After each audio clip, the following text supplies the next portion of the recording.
Para mucha gente el verano se acaba el 31 de agosto, pero la realidad es que aún nos quedan unos cuantos días de verano y aunque hayamos vuelto a trabajar, todavía seguimos teniendo muy fresco los paseos, los baños, las terrazas y las comidas, claro. El programa de hoy no va a ser un programa normal porque queremos dedicarlo a la nostalgia. Algo que parece que en un mundo en el que todo va rápido, todo es inmediato, todo es instantáneo, un mundo en el que parece que lo más importante es producir y luego hablar de ello. Bueno, en ese mundo la nostalgia, si no tiene forma de croqueta y podemos sacarle rendimiento, parece que está mal vista. Hoy vamos a escuchar a mucha gente en modo nostálgico y le he pedido a unas cuantas personas que compartan con nosotros recuerdos bonitos, recuerdos del verano, recuerdos gastronómicos. Ahí va una muestra. El verano es levantarme a las 12 de la mañana, porque siempre trasnochaba, incluso cuando era muy pequeña, levantarme tarde, abrir la nevera y efectivamente allí estaba la ensaladilla de mi madre. No la hacía siempre, entonces cuando yo sabía que había ensaladilla, desayunaba ensaladilla. Siempre me ha encantado el café, incluso desde muy pequeña, entonces daba igual, me tomaba una tapita de ensaladilla con mi café y ya a funcionar el resto del día. He de reconocer que esto lo sigo haciendo hoy en día y mi madre sigue haciendo una cosa que me parece maravillosa y de madre, que es que de vez en cuando aparece en mi casa con un tupper de esa ensaladilla y siempre lo hace sin decirme nada. Bueno, escuchábamos a Adriana Mourelos, compañera del Se Amanece Nos Vamos y, en mi opinión, una de las voces más bonitas de la cadena SER. Y sin salir de aquí, del edificio de Gran Vía 32, quiero que escuchéis ahora la voz del camarero que me pone la comida todos los días que vengo a trabajar aquí a Gran Vía. Se llama Edmilson y es de Brasil. La verdad es que lo que más echo de menos es cuando nos reunimos para las comidas familiares en la casa de mi abuela. Éramos muchos nietos y mi abuela preparaba una feijoada que en español se conoce también como frijolada, las judías negras, el arroz blanco, col y naranja. Una comida muy rica, la que echo mucho de menos hoy. Esta forma de comer en un solo plato es parte de mi cultura. Bueno, y además de estos audios que os he dicho que he preparado, tenemos aquí a un invitado en el estudio. Hoy vamos a charlar con Roberto González Paredes, el Pingue o el Pingüe. Lo que quieras. ¿Cómo lo dices tú? Yo el pingue. El Pingue. ¿Y de dónde viene todo el Pingue? Pues es que yo empecé hace muchos años un blog que se llamaba El Pingüe Gourmet en La Costelera, con Bob Pop. O sea, imagínate, hace años éramos como 4. Y luego, pues, al cambiar de plataforma, pues escribí en público y me dije, bueno, pues lo cambio. Y el Pingue. El Pingue es un barco que es ancho en la barriga, por decir una manera, para llevar víveres a otros barcos. Y bueno, pues uno es amplio de estructura y dije, pues mira, pues ya está. Pero entonces empezó siendo el Pingüe y Gourmet, sí. Y luego el Pingue. El Pingue. Y ahí ya me quedé. ¿Y esa diéresis que se perdió por el camino? Pues ya lo sé. Bueno, la vida es así. Es confusa, ¿no? Es confusa y vas perdiendo. Bueno, ¿te podría presentar como filósofo? No. ¿Como cocinero? Soy panadero. ¿Como profesor? ¿Como bloguero? Sí. Y también como panadero, claro. Pero todo eso lo ha sido también en algún momento. Sí, claro, por supuesto, sí. Bueno, yo qué sé. Ahora soy panadero y es lo que más me gusta. Y de hecho, bueno, es el trabajo en el que llevo más tiempo seguido. Llevo 10 años, voy a hacer 10 años aquí en Madrid, yendo y viniendo a Valladolid, con lo cual se supone que me gusta. Lo demás, pues empecé en cocina y recuerdo pues muy buenos momentos y también muy malos. Pero siempre los buenos por encima de los malos. Y luego filósofo porque empecé filosofía y cosas así. Bloguero pues porque soy de los que empezó hace años. Y cuando yo no tenía ni idea de lo que era un blog, la verdad es que fue un poco arriesgado aquello. Y bueno, lo dejé también porque, bueno, tampoco... no llegaba, no me daba la vida. No hace tanto que lo dejaste, en realidad. No hace tanto. Lo que pasa es que, yo qué sé, yo creo que me cansé. A ver, también, bueno, el mundo de la gastronomía... ¿No te da un poquito de nostalgia el blog? Sí, incluso creo que en un futuro puede volver, no el mío, sino que los blogs pueden volver a tener audiencia. Más que nada porque... Creo que hay más reflexión que en un tuit o en una frase de Blue Sky, que es más como más de que te sale del hígado, Ya. Pero bueno, cada uno lo usa a su manera. Por supuesto. Yo, de hecho, cuando estuve pensando el concepto del programa, de repente me encontré con un post tuyo en Instagram, uno de hace un mes, más o menos. Era la foto de un pan candeal y tenía este texto, lo voy a leer. Es posible que no os guste este pan, es posible que no entendáis este pan. Es comprensible que argumentéis que está muy maltratado y que los aditivos han hecho mucho mal al candeal, al pan bregado. También se lo hace al supuestamente artesano de pueblo, de ciudad. Pero os voy a decir una cosa, cada vez que agarro uno bueno me siento feliz. Es muy sencillo, es un recuerdo. Este es de Fuentes de Oñoro, Gabriel, Vicente e hijos. No lo abriré hasta mañana, hasta que asiente, como decía Aurelio, mi abuelo, el hijo de Aurelia, el marido de Esther. Claro, yo vi esto y dije, es pura nostalgia. Absoluta. Es que además eso es mi verano. Es decir, mi verano era ir a por el pan, por supuesto. El pan no podía comerse los canteros porque si no había bronca, porque ese pan había que dejarlo hasta el día siguiente. Bueno, siempre íbamos mi hermano y yo a robar 1 o 2 canteros del pan del día. Y claro, nos caía una bronca cuando se descubría. Pero ese es mi verano. Mi verano es una rebanada de pan, candeal, untada de vino morado, vino de cosecha que había allí, y azúcar. Y esa era la merienda. Y entonces yo lo recuerdo que era una gozada. Es decir, los veranos para mí eran ir al pueblo, a Villaco de Esgueva, era no parar, no ver la tele, era escuchar chiquitos, vamos a comer ya de una vez. Era, yo qué sé, el pan migado de por la mañana, la tostada de pan candeal frita, o en manteca o en aceite, que eso es, ya sé que eso es una bomba, pero era... o sea, lo recuerdo ahora mismo y vamos, me emociono, lo quiero hacer. Entonces, yo creo que los veranos son muy gastronómicos. Lo digo de verdad, más que un día de diario, y que si hubiera un museo de recuerdos, deberíamos todos tener una sala en mis recuerdos del verano. Y yo creo que esos son, creo que los definitivos y los más importantes. ¿Y tú crees que has acabado siendo panadero por una cuestión de nostalgia? Pues no me lo he planteado. Pero lo que te decía, yo creo que la panadería, mi abuela era panadera. Si hablas con mi abuela dirá que es muy duro y que aquello era terrible y que parece mentira que yo siga. Y cuando vine a aprender a hacer pan, yo era profesor en Marbella en una escuela de cocina del Estado y me enganchó. Y hasta hoy. ¿Eras profesor en la Cónsula o dónde? No, había un hotel escuela del Estado que se llama Hotel Escuela Bellamar, que cerró. Entonces yo daba clase allí al año duraba X meses, ¿no?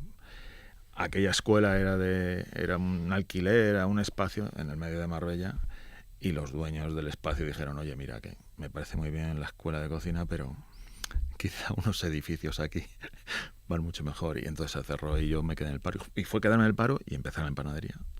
Javier Marca me dio la oportunidad.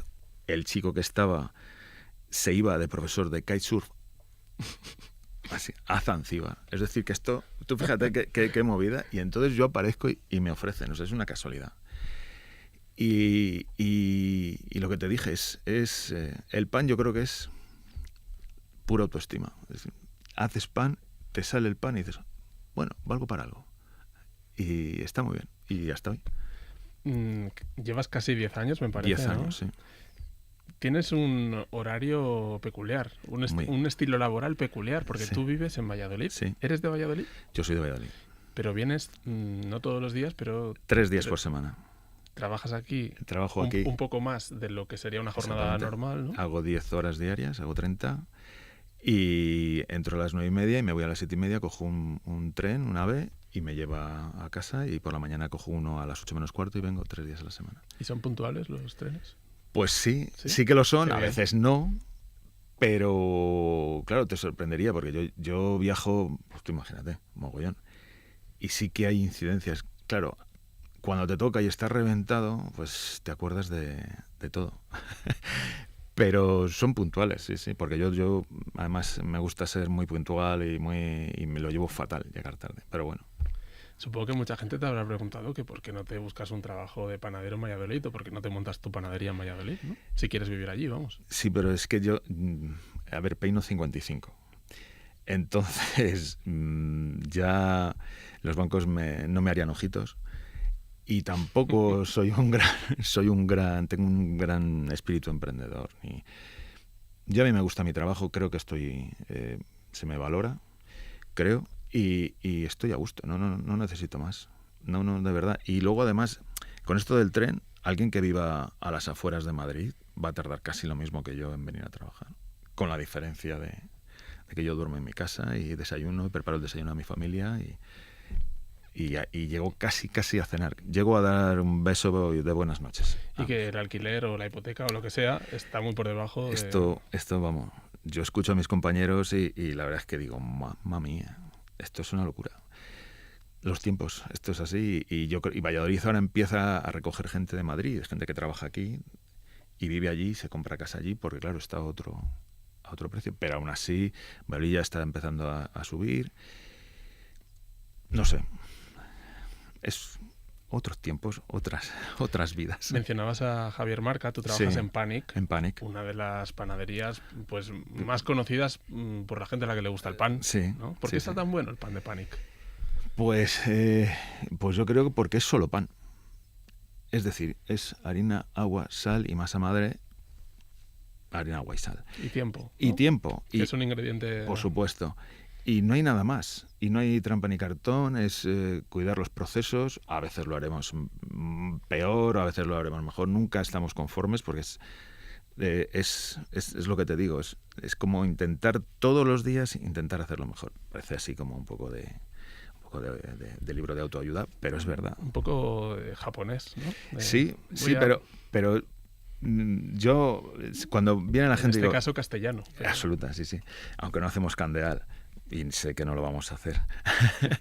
Pero suena que ha habido conversación sobre ese tema. Pero yo creo que es más complicado. Y yo no tengo ni idea de hacerlo. Yo lo he hecho en una máquina de mi bisabuela, que se llama Aurelia, que es a mano, que son dos troncos que refinan la masa. Y lo he hecho pues 4 o 5 veces y es terrible el trabajo que tenían que hacer. Es terrible. Yo, vamos, no sé cómo aguantaron tanto tiempo y lo duro que es hacer pan candeal y lo difícil que es hacerlo bien. Hacer pan, pues yo se lo recomiendo a todo el mundo. Ya sé que durante la pandemia terminó todo el mundo haciendo pan y ahora mismo las máquinas de pan están en un cementerio de máquinas de pan. Pero yo invito a todo el mundo a que lo haga, a que compruebe que es, no sé, es algo... Es un producto vivo, es algo que lo ves crecer, que te quedas embobado en el horno mirando cómo crece y no te lo crees, que tú has hecho eso y no sé, a mí es que me encanta. Ahora mismo soy feliz haciendo pan. Vamos a seguir con el tema de la nostalgia. Venga, vamos a seguir escuchando recuerdos. Yo creo que esta voz te va a sonar. Mi madre me tuvo muy joven, mis abuelos a su vez tuvieron a mi madre muy joven, con lo cual cuando yo nací, mi abuelo aún no tenía 50 años y eso hizo que cuando yo era un niño, pues él fuese una persona que hacía mucho deporte y una de las cosas que hacíamos era pesca submarina. Mi abuelo hacía pesca submarina, se conservó en muy buena forma física hasta bastante mayor y eso me permitió aprender a pescar junto a él y junto a mis tíos. Alguna vez salimos los 4, luego yo empecé a ir con mis amigos y ese aroma del pescado muy fresco, incluso el de irlo limpiando con agua de mar, para mí es un recuerdo muy vivo y es un recuerdo que me traslada también a la ría de Arousa y a esa época de la infancia, de la adolescencia y ya más en la adolescencia cuando empecé a salir a pescar con mis amigos. El llegar a la playa anocheciendo con las capturas de ese día y hacerlas directamente a la parrilla o a la brasa en una hoguera en la playa. En aquella época no se podía hacer fuego en la playa sin pedir permisos y ese aroma del pescado fresquísimo y del agua del mar y la grasa del pescado cayendo directamente sobre las brasas para mí es verano. Me ha gustado mucho este recuerdo, ¿eh? Me iría a vivir una también. Temporadita este recuerdo. Con Guitián, sí, con Jorge, sí. Jorge Guitián es uno de los primeros blogueros gastronómicos junto contigo. Sí. No sé quién empezó antes, más o menos, ¿no? Más o menos. Él tiene uno que se llama Diario de un gourmet de provincias. De provincias, sí, sí. Y la verdad es que tuve que elegir porque tenía muchos recuerdos, Claro, me mandó claro, varios, hombre. me quedé con este. Sí, Jorge, joder, hace muchísimo que no le veo, porque yo me retiré de ir a congresos gastronómicos como hace, pues yo qué sé, muchos años, pero mogollón. Y fue la última vez que le he visto. No, le leo, le veo y nada, sé que sigue en este mundo y me alegro mucho. Yo cuando empecé a dedicarme al periodismo gastronómico era en 2010 y vosotros, junto con 2 o 3 más, no había gran cosa más, erais un poco los blogueros de referencia. Y Jorge ha seguido, tú seguiste unos años, pero bueno, lo fuiste dejando poco a poco, ¿no? Pero sí, yo es que recuerdo textos tuyos que me abrían mucho la cabeza. O sea, ese espíritu crítico que Jorge tiene, tú también lo tenías. Y además con ese conocimiento de las interioridades del mundo de la gastronomía, porque pasaste un verano en el Bulli, ¿no? Sí, una temporada completa. ¿Una temporada? Sí. Bueno, ¿cuántos meses son eso? Pues esos eran como, creo que eran 9 meses de doble turno. Cuando yo fui, en el 99, se daban comidas y cenas. Ostras. Sí, vivíamos 9 personas en Cosconillas, en una calle, y la verdad es que fue increíble. Es tocar el talento. Yo iba de Valladolid y era tocar el talento, es decir, que ahí decías, ostras, yo alucinaba mucho. Pero, ¿y tú ibas contratado o eras estagiario? No, yo estaba trabajando en Valladolid en un asador y cobrando y viviendo muy bien, recién casado, y me dijeron, pues puedes venir de prácticas, y lo dejé todo y me fui. Una locura. No me arrepiento. Y la verdad es que es increíble. Con los Mateu, los Atru, sí, Oriol Castro, todos estos. Ahí estabas tú también. Ahí estaba con Albert Rauric, que era el jefe de cocina pequeña. Yo fui allí, yo era el peor, ¿eh? O sea, esto sí que ya te lo digo, yo hubiera calentado banquillo tranquilamente, pero llegué y bueno, junto con Martí de Cala María, en Llagostera, que fue el que más o menos me enseñó a llevar partidas y cosas así. ¿Sientes nostalgia de esos 9 meses en el Bulli alguna vez? Pues mira, siento nostalgia, pues te diría que no. Aquello es como algo que, no sé, es como un super viaje que has hecho y en el que crees que si vuelves no va a ser exactamente igual. No te va a emocionar tanto. Entonces... Me mandaste un texto con recuerdos. Me decías que la cocina olía a moluscos cocidos en agua de mar, verdad, a fritura limpia, a chips de loto o yuca, avellanas tostadas, a humo, ¿no? Sí. Es que, mira, yo entré allí, el día que entré era muy curioso. Yo entro allí, imagínate a mí, desde Valladolid, llevo allí el autobús, me presento con un taxi, entro en la cocina, Fernandria con un chubasquero amarillo, alguien friendo chips de alcachofa, de yuca, allí alguien cociendo almejas y gente que entraba porque todavía se daban aquellos cursos famosos, ¿no? Y las primeras recetas eran espuma de humo, que yo decía, toma, esto yo ya, loco.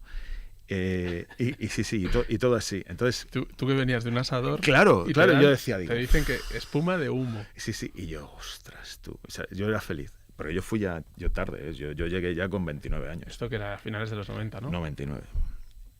Pero claro, pues por eso te digo que nostalgia, aquello fue un viaje increíble y preferiría no volver. Es decir, es un viaje, la hostia. Con perdón. Estos días he estado hablando con algunos cocineros de cómo está cambiando todo el sector de la alta cocina, ¿no? Y en parte por la sensibilidad que hay en el tema de la relación con el trabajo, de las horas de más, de los sueldos, de la vida más allá del trabajo, ¿no?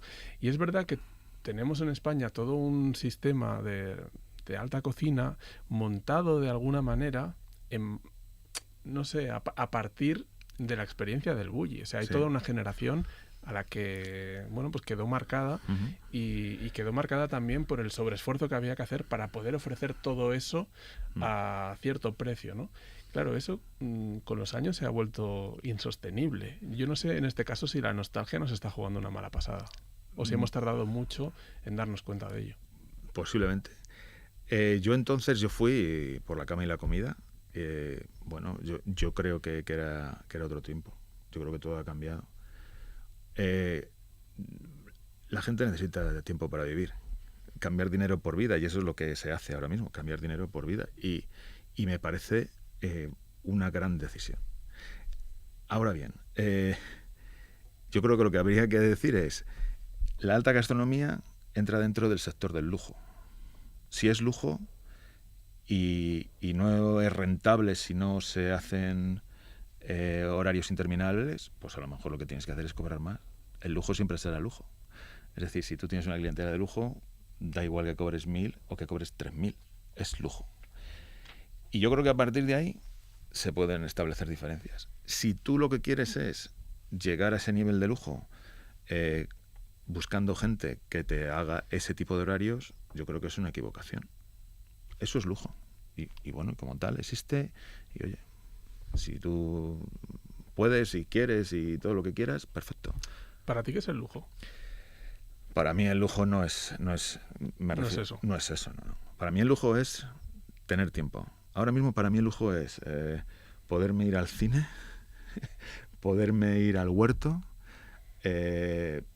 poderme ir de vacaciones unos días, ¿Y en la comida? estar con mi hijo. Y el lujo para mí con la comida es ir un día al mercado, comprarme, pues yo qué sé, unos chicharros y hacérmelos al horno. Y eso para mí es lujo. ¿En serio? ¿Unos chicharros al horno para ti es lujo? Para mí es lujo. ¿De verdad lo dices? Te lo digo de verdad. Para mí es lujo. Primero porque me trae muchísimos recuerdos, ahora que hablar de la nostalgia. Mi madre los bordaba, aquellos chicharros al horno con patatas que se cortaban y se metían rodajas de limón. Es que algunos dirán que es viejuno. Y lo recuerdo porque nos lo ponía mucho.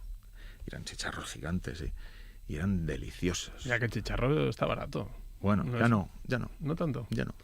En el texto que me mandaste con recuerdos, Sí. hablabas también de tostadas fritas en manteca, de lenguadinas y bacaladillas fritas, de congrio guisado, de ensalada de la Loli. ¿Quién era la Loli? La Loli es una prima de mi abuela que en verano venía en bici del pueblo de al lado y traía cosas de la huerta. Y entonces aquellas lechugas, pues la típica lechuga de oreja que estaba llena de caracolillos y tal, yo recuerdo aquel sabor. Claro, ahora encontrar ese sabor es muy complicado. Ni los hortelanos mayores que están alrededor mío en el huerto las consiguen. Es que a lo mejor es nostalgia, que sí, que a lo mejor están mejor, pero la Loli traía muy buena verdura. Sí, suena, la lechuga de la Loli suena a lujo totalmente. Lujo total. Judías verdes con refrito, sopas de ajo, tortilla de patata y alguna tajada de lomo en olla, chorizo de matanza, arroz con leche, zaraguaciles. ¿Qué son los zaraguaciles? Los zaraguaciles es que no sé cómo se llaman. Son unas ciruelas así, alargadas, ovaladas. Me encantan porque se las robábamos al pobre Gilberto. En el pueblo siempre había... Eso y las zanahorias, por lo visto, ¿no? Sí, había algo del delito. Pero ¿qué ibas a hacer en el pueblo si no era eso? Vamos a seguir escuchando recuerdos. Venga, pues. Te presento a Diana Álvarez, la jefa de cocina de un restaurante con estrella Michelin que está en Valdemorillo, en Madrid, y que se llama La Casa de Manolo Franco. Nunca olvido las vacaciones en Colombia cuando mis papás nos llevaban a Puerto Tejada, a la casa de los abuelos, y ellos nos llevaban a su finca donde siempre estábamos todos los primos que éramos bastante porque son 10 hermanos, imagínense, somos 20 y tantos primos.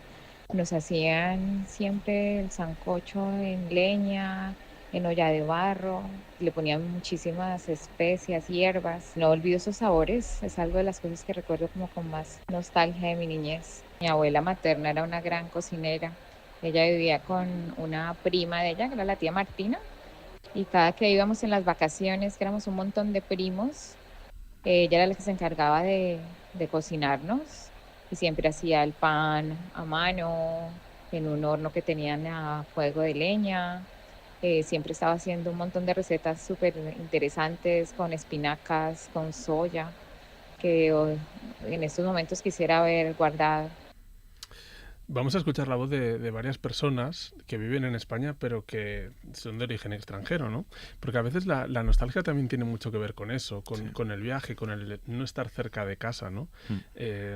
Por ejemplo, Argentina es un país que se asocia mucho a la nostalgia, lo mismo que Galicia con la morriña, ¿no? Creo que tiene mucho que ver con la migración. No sé si tú te has encontrado algún caso, pues eso, ver la nostalgia pura y dura de alguien que está lejos de casa, o si la has sentido tú, vamos. Pues sí, porque, por ejemplo, mis compañeros, pues tengo compañeros de Venezuela y he tenido compañeros de Colombia, pero los compañeros de Venezuela de vez en cuando nos hacen cosas de allí y sobre todo yo siempre recordaré la primera vez que probé arepas de desayuno. No las había probado en mi vida y las comí aquí. Y entonces cuando lo comí dije, ostras, tío, esto es reconfortante a tope. O sea, te comes una arepa caliente con huevo, con queso, con reina pipeada, que es una cosa muy chula. Y dices, si es que esto, estaría comiendo esto todos los días. Y a ellos, pues, ¿sabes? Les gusta mucho. A mí me gusta mucho que la gente cuando se va afuera conserve, es decir, que tenga nostalgia de lo que tiene. Yo cuando estuve en Londres, viviendo unos meses, siempre una vez al mes hacíamos una fiesta en casa. Y hacíamos comida, pues tortillas de patata, etcétera, cosas de aquí. Y nada, pues era éxito total. Es la nostalgia en la comida, yo creo que es la nostalgia buena. Y al final siempre sentimos nostalgia por cosas sencillas, por cosas, claro, un plato en un restaurante con suerte puede tener 30 años de pequeño perfeccionamiento, eso que decías tú con el pan, ¿no? De hacerlo un poquito mejor. Sí. Pero hay platos que llevan siglos de perfeccionamiento, ¿no? Que se han ido transmitiendo y si han quedado, si han sobrevivido al paso del tiempo es porque es por algo, vamos. Mira, te voy a contar una cosa. Mi abuela va a cumplir 107 años, sigue viva. Y mi abuela hace una carne guisada que para mí, carne guisada. ¿La sigue haciendo? Morcillo, tal, no sé qué. La ha dejado de hacer, a lo mejor hace 2 años en el pueblo. Y el otro día, como hace un mes, le dije a mi madre mía, si es que recuerdo la carne guisada de la abuela esta. Dice, yo casi he logrado hacerla como ella. Mi madre tiene 80 años. Y efectivamente. Y tú ves hacer eso y dices, lleva toda la vida haciéndolo. O sea, lo tira, o sea, lo corta gruesamente, lo echa en la cazuela, lo cocina y dice, ya está. Y tú, que has estudiado cocina, lo haces todo como muy lo corto, lo hago, la juliana, y ni de coña te sale igual. Eso es nostalgia, yo quiero decir. Y sobre todo eso que dices tú de perfeccionamiento. Mi abuela con 100 y pico, mi madre con 80, dice, creo que he conseguido hacerlo como ella. Te quiero preguntar un poco por la nostalgia desde el punto de vista filosófico. No sé si el hecho de haber leído a filósofos te da una perspectiva un poco distinta, si es un tema que has tratado, pero te voy a dar un poco de tiempo para pensarlo, porque le he pedido a Antonio Martínez Asensio, que es el director de Un libro, una hora, un programa súper exitoso de la cadena SER, que nos lea un fragmento del libro de la nostalgia gastronómica por antonomasia. Yo creo que todos sabéis a quién me estoy refiriendo. Y de pronto se me apareció el recuerdo.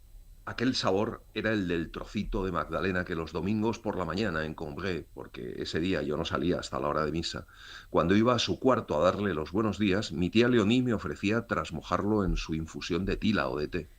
La visión de la pequeña Magdalena no me trajo recuerdo alguno antes de que la hubiera probado, quizá porque al haberlas visto a menudo desde entonces en los anaqueles de las pastelerías, sin haberme comido ninguna, su imagen se había desligado de aquellos días de Combray para enlazarse a otros más recientes.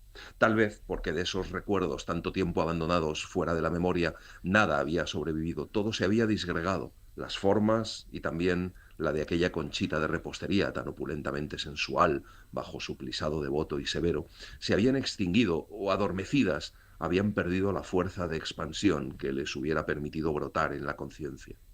Pero cuando de un pasado antiguo nada subsiste, tras la muerte de los seres, tras la destrucción de las cosas, solos, más frágiles, pero más vívidos, más inmateriales, más persistentes, más fieles, el olor y el sabor aún siguen durante mucho tiempo como si fueran almas, aguardando, recordando, esperando sobre la ruina de todo lo demás, llevando sin flaquear en su gotita casi impalpable el edificio inmenso del recuerdo.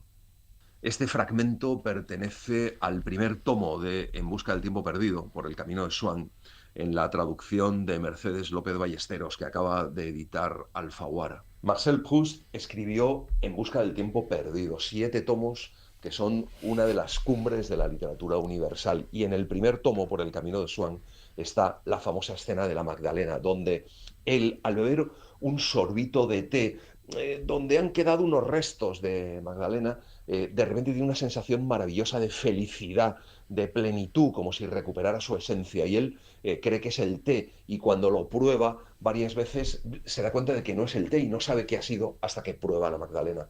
Y se da cuenta de que es ese sabor el que le ha trasladado a su mayor momento de felicidad, a su esencia. Y es curioso porque hasta el séptimo tomo no sabremos qué es lo que le ha hecho, cuál es ese recuerdo, cuál es ese momento que ha recordado para sentirse tan feliz.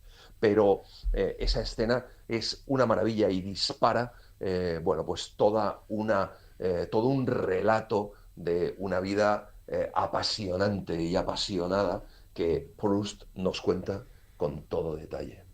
Qué bien que lo cuenta Marcel Proust y Y qué qué bien bien lo cuenta Antonio Martínez Asensio Madre también. mía. La verdad, un lujazo. Muchas gracias Madre mía. por este trocito de literatura Sí, gastronómica aquí incrustado. La verdad que es un placer escucharlo. Uf. ¿Tú tienes claro cuál es tu Magdalena de Proust en particular? Mi Magdalena de Proust particular. Podría decir mi madre guisa Sí. un conejo con almendras, con picada de almendras. Oh. Y siempre que voy a su casa me dice té preparado y me da un tupper. ¿Ah, sí? Esa es mi Magdalena de Proust, sí. Esa es. ¿Cuántos años tienes, dices, ahora? 55. 55. Y tu madre te da un tupper de conejo Sí, guisado. sí, aunque yo nunca se lo pido, pero va a parecer que ellos me dan tupper, no. Pero siempre me lo tiene preparado, toma. Y siempre me recuerda de devolverme el tupper. Pero sí, sí. ¿Esto de Proust tiene tintes filosóficos o es otra cosa? No lo sé. No lo sé. A mí claro, el que me hace volar bastante en este tema son algunos libros de Delibes. Para mí Delibes es... Claro, yo soy de la zona de... Estás barriendo para casa. Exactamente, sí, sí. Tú lees algo de Delibes, lees El Cazador, lees... Y te das cuenta de lo que es la austeridad. Recuerdo una entrevista que le hiciste a Lera. Y hace como 2 meses estuve hablando con él y me recuerda mucho a aquello. ¿Sabes? Es como la tierra... Claro, Castilla no tiene mar. Nosotros en Valladolid tenemos playa. Todavía. Tenemos playa en el Pisuerga. Ojo, esto sí que... Y te das cuenta del aprovechamiento y de todo lo que se hacía con lo poco que había. Uh-huh. Para mí aquello es bastante filosófico. O sea, la gente de Castilla y León y de la zona centro, lo que no tenemos mar, lo que somos Mediterráneo, pero porque nos viene el aire del Mediterráneo y nos gustaría también que el Mediterráneo nos bañara, estamos muy ligados a esa austeridad, ¿sabes? A alguno le parecerá mal, pero es así. A esa manera de ser como rudos y en el fondo es nuestra manera de ser y nuestra manera de cocinar. Y tú vas a Lera, tú lo vas a ver allí. A mí me parece que es el representante más auténtico de la cocina de mi tierra. Y Delibes, desde luego, tú lees cualquier cosa, siempre va a tratar el tema de la comida. Es cierto que, y además Delibes está un poco olvidado, ¿no? Sí. Es como que últimamente... Sí. Esto pasa con los escritores, que tienen como épocas, como Sí. modas, ¿no? Y Sí. luego se vuelve. Sí. A Galdós hemos vuelto por pues, el aniversario, claro. pero a Delibes es verdad que habría que empezar a volver a leerle. Yo, sinceramente, a mí me parece que es... vamos, es decir, yo entiendo que pues es un señor conservador, tal, no sé qué. Bueno, es un señor que escribe de maravilla, que cuenta una tierra, porque la cuenta, y creo que sus libros te pueden explicar muchas cosas. Te estaba escuchando hablar de Castilla y no podía... Se me han venido a la mente imágenes de los incendios de este verano. Que al final esas imágenes yo creo que le habrán traído muchos recuerdos y mucha tristeza, ¿no? Pero... también muchos recuerdos sobre lo que había ahí antes, lo que hubo. Claro. Y no sé, me lleva a pensar que al final hay cosas que si no las cuidas, o sea, los recuerdos se pueden quedar simplemente en recuerdos. O sea, desaparece la la realidad. Absolutamente. Yo creo que esto es un puzzle.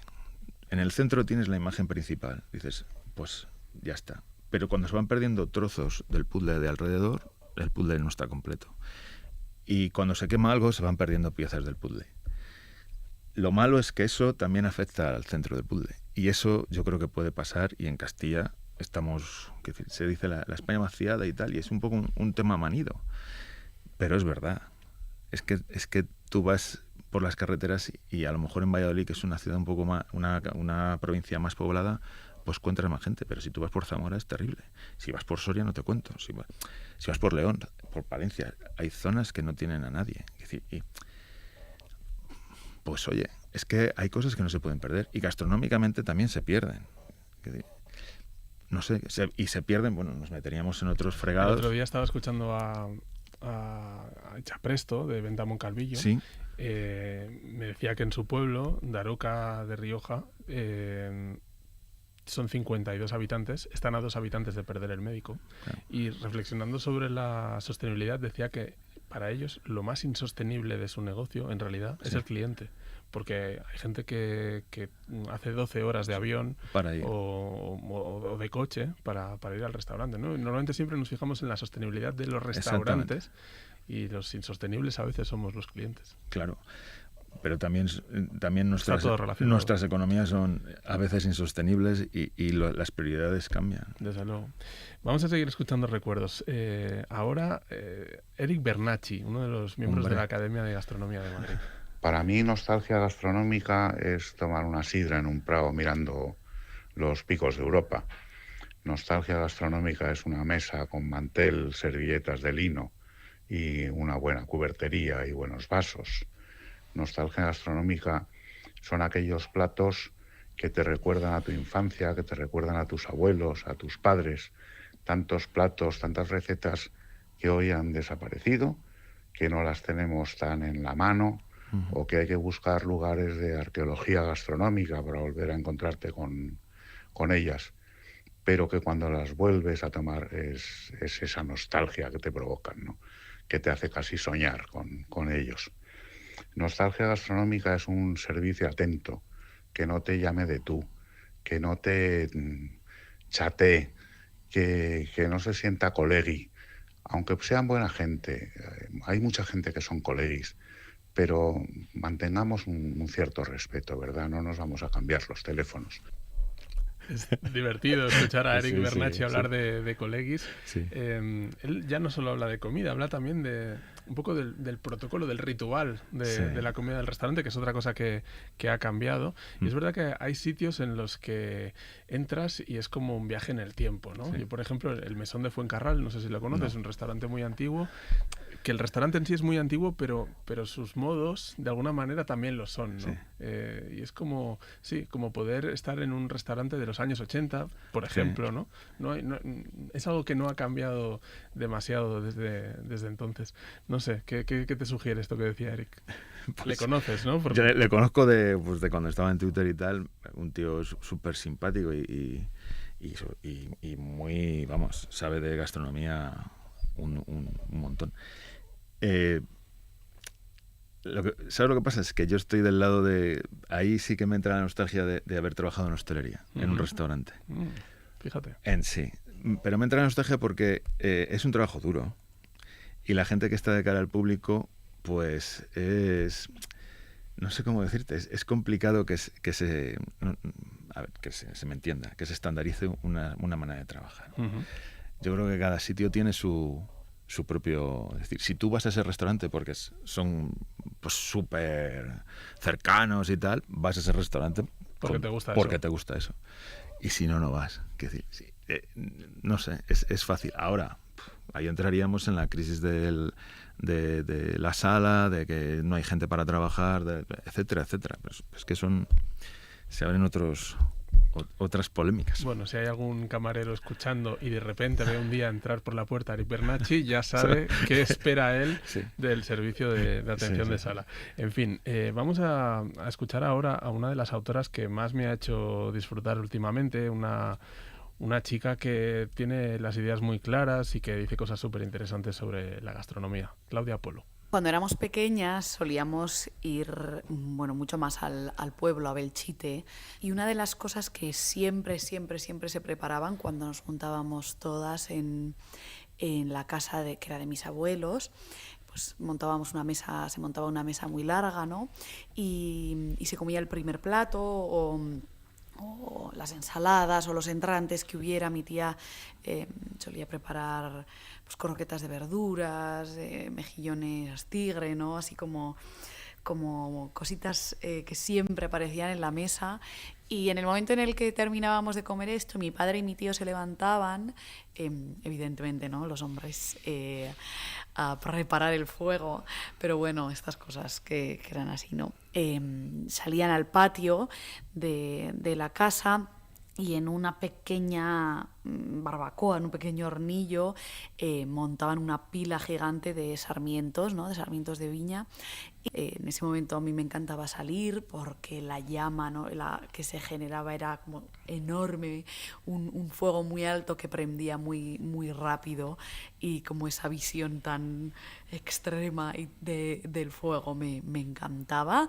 Y pues mientras tanto mi tía preparaba en una pequeña parrilla pues las chuletillas de cordero de ternasco de Aragón, bien puestas, las salaba por un lado, por el otro, y cuando el fuego se acababa, ¿no? Pues poníamos esas chuletillas, hacían pues vuelta y vuelta. Sí, tengo ese olor como muy grabado en la cabeza, ese sabor a brasa en las chuletillas de cordero. Para mí el cordero siempre va a saber, ¿no? A esa imagen. Los olores juegan un papel fundamental. También los sonidos, a veces la música nos transporta a ciertos momentos, ¿no? Pero hay olores y bueno, decía lo de los sonidos por la matanza del cerdo, que tú has vivido alguna. No sé si sientes nostalgia de eso. Pues la verdad es que no.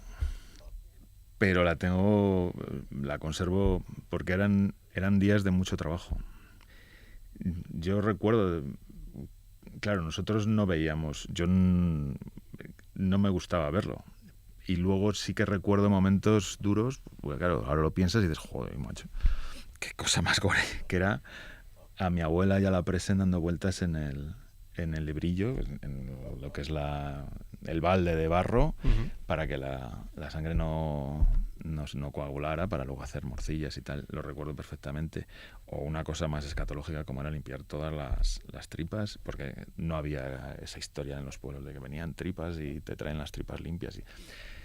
Y eran días, o sea, ese momento era pues cuando se le queme, o sea, es una imagen potente.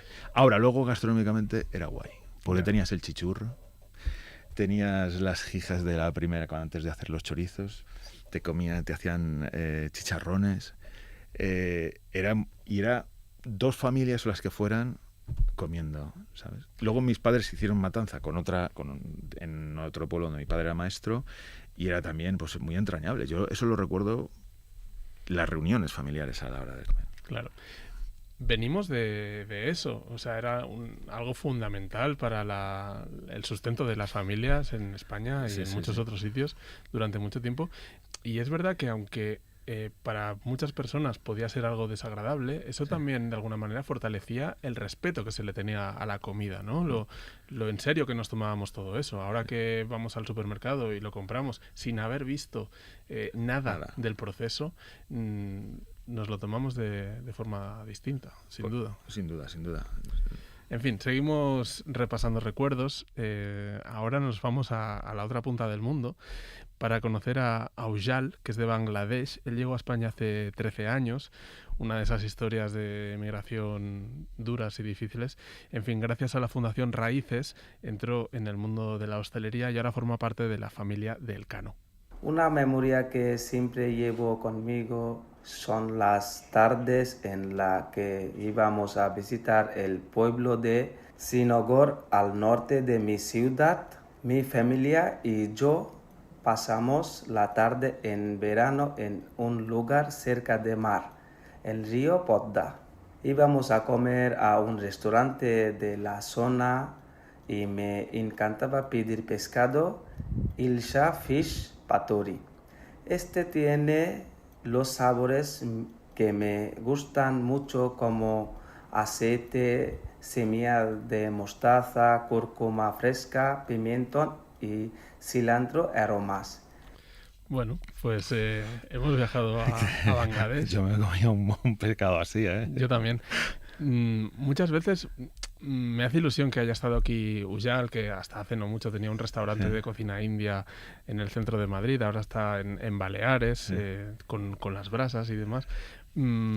Muchas veces, la mayoría, más de la mayoría del personal de hostelería son de origen migrante y muchas veces desde los medios hacemos autocrítica.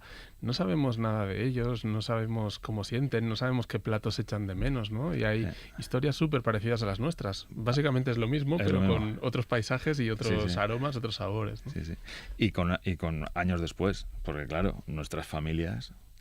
Muchas han tenido que irse lejos a trabajar. Hemos sido emigrantes totalmente. Entonces, imagino que nuestros familiares allí sacarían pues eso, encima de la mesa su nostalgia hecha comida.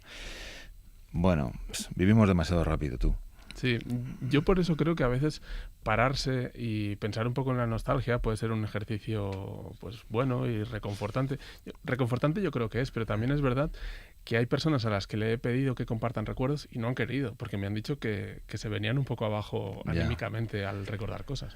Y no sé hasta qué punto puede ser nocivo regodearse en esos recuerdos. O sea, yo intuyo que hay una parte positiva y sobre todo en esta época, ¿no? Que acabamos de volver de vacaciones y parece que ya tenemos que ponernos a dieta, prepararnos los tuppers para todas, o sea, es como deberes, tareas, obligaciones, es como, no, déjame alargar un poco más ese buen sabor de boca del verano, ¿no? Sí. En fin, como tenía este dilema de no sé si lo estoy haciendo bien o no, le he preguntado a una psicóloga y bueno, le he pedido que nos hablara de la nostalgia. La nostalgia es una emoción, ¿no? Y como todas las emociones, tiene la función de informarnos sobre algo que está ocurriendo en nuestro contexto. Al final, la nostalgia es una respuesta a determinadas cosas que hemos apreciado en el pasado, ¿no? Y eso es el dolor de la imposibilidad del regreso a ese pasado, que como tal pues es una emoción muy bonita. La cosa es que luego podemos aplicarla de formas que contribuyan a nuestro bienestar o de formas que sean nocivas. Claro, al final los recuerdos del verano pues son muy queridos para muchos de nosotros porque era la época del año en la que tenías tiempo libre, en la que podías estar con los amigos, en las que tus padres también tenían más tiempo para dedicarte, o te ibas a casa de los abuelos, o veías a tus primos, ¿no? Entonces, pues suele ser y bueno, y aparte evidentemente de no tener cole, entonces claro, la época veraniega, pues lógicamente está condicionada de una forma muy agradable para muchos de nosotros. ¿Qué pasa? Que en verano también resulta que comemos alimentos que no solemos comer en otras épocas del año, ¿no? Pues la típica paella que te comes ahí en un chiringuito en la playa, o un helado que no sueles comerte en otras épocas. Entonces, claro, resulta que el sistema límbico está al lado de las estructuras que nos ayudan a procesar la memoria, el hipocampo y la amígdala. Entonces, los receptores olfativos que se activan tienen un potencial evocador de memorias muy importante. Podemos hablar de una nostalgia pues un poco más de corte restaurativo, más acrítica, que idealiza, digamos, un pasado al que se busca volver. Y luego pues tenemos la nostalgia como una herramienta de autoconocimiento, de introspección, en la que yo puedo evidentemente saber que no todos los veranos en casa de mi abuela fueron idílicos, pero que a lo mejor lo que era importante para mí en ese momento era, pues eso, pues la idea de estar con gente a la que no puedo ver muy a menudo y dedicarles todo mi tiempo, ¿no? Y entonces esto a mí ya me da una información útil sobre pues cómo me tengo que estructurar las próximas vacaciones, ¿no? O a lo mejor para mí una forma de honrar esa nostalgia es volver con mis hijos o con los pequeños de mi familia a esos lugares que en su momento me hicieron sentir unas emociones tan bonitas y que ahora estoy recreando, ¿no? Claro, nosotros tenemos recuerdos, pero también formamos parte de los recuerdos de otros. Y nuestra presencia o nuestra ausencia los marca de alguna manera. Es interesante. Yo estaba escuchándola y pensaba en la película del revés. No sé si la has visto, la de Inside Out. Que explica muy bien la función de las emociones, ¿no? La rabia, la tristeza, todo tiene un porqué. Un porqué, sí. Y bueno, Ana Martín Carrero, que es la psicóloga a la que hemos escuchado, mencionaba la paella. ¿A ti la paella no te gustaba? Pues no me gustaba. Esto es fuerte. Es muy fuerte. Pero es que tampoco me gustaba el bacalao. Y ahora es dos de las que más me alucinan y me gustan. Pero lo de la paella, ¿de qué viene? Pues no me gustaba, yo qué sé, pues a lo mejor por la textura, porque el grano, los granitos y todo esto. Entonces, no lo sé, pero mi madre me lo hacía, me echaba agua y me hacía una sopa con la paella. O sea, tú imagínate qué aberración. Lo convertía en un arroz caldoso. Creo que dijo, ya no hay más guerras en esta casa. Pero bueno. Bueno, cada uno tiene su historia de vida y su relación con la comida. Sí. Ahora yo me comería, 2 o 3 raciones seguidas. ¿Has acabado más nostálgico de lo que has empezado el programa? Sí. O sea, ahora mismo... Sí, pero porque es culpa tuya. Bueno, era de lo que se trataba. Era la intención, sí. Sí. Lo que pasa es que también cuando uno es nostálgico es muy pesado. Yo creo que he sido muy pesado. Es decir, la nostalgia, no puedes estar dando la turra. Yo creo que he participado ahora mismo de ella. Pero la nostalgia está muy bien y a veces cuando recuerdas sonríes. ¿Sabes? Cuando dices, hostia, me acuerdo yo cuando aquella... Y eso a mí me parece muy reconfortante y que te da muy buen rollo. Para mí eso sí que es autoayuda, acordarse de esas cosas. Desde luego, pero yo al principio hablaba de la explotación comercial de la nostalgia, ¿no? La croqueta de la abuela, marca registrada, ¿no? Sí. ¿Qué opinas tú de esa utilización de la nostalgia con esos fines? O sea, ¿crees que de alguna manera, no sé... Pues que al final es una especie de estafa. Es decir, pasa igual con el pan. No, esto es pan de pueblo, no rondeña. Bueno, bien, pero a lo mejor es un mal pan, malísimo pan de pueblo en el que no hacen bien el pan. Es decir, el marchamo de pueblo, de abuela, etcétera, es como...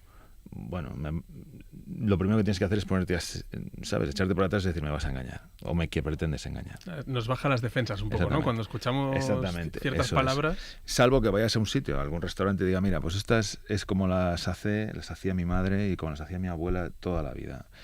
Y ahí sí que no hay trampa ni cartón. Tú las pruebas y dices, pues está muy bien, pero estas las he comido iguales en 5 restaurantes porque te las hace la misma empresa. Claro, cuando tú dices todo eso te la juegas en un restaurante. Cuando compras un tupper, pues lo único que quieres hacer es abrirlas, echarlas en el aceite, freírlas y tal. Yo creo que, bueno, pues hay que convivir con ello. Nos ha quedado un buen gastroquilombo, ¿no? Absolutamente, yo sí. Ese era el lema de tu blog. De mi blog, sí. Ostras. ¿De dónde sacaste lo del gastroquilombo?